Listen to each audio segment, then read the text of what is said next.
जी अस्सलाम वालेकुम। ये बबून वैली को जाते हुए और सी वैसे गेम खराब हो गई। हमारा ये दूसरा दिन है और पहली सुबह रात गुजारने के बाद ज़बरदस्त माहौल है सुबह का और अंदर खूब इंजॉय की नाइट पे।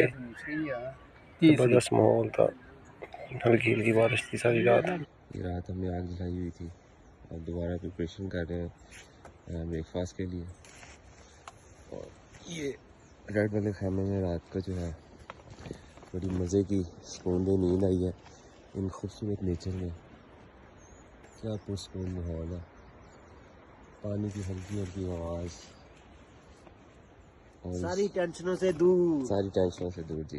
कहीं ना काम की टेंशन, ना कोई ड्यूटी की टेंशन, ना आने की टाइम पे पहुंचने की टेंशन ड्यूटी में। और ये देखिए ज़बरदस्त है स्लीपिंग बैग जिसमें बड़ी पुरसकून नींद आई थी।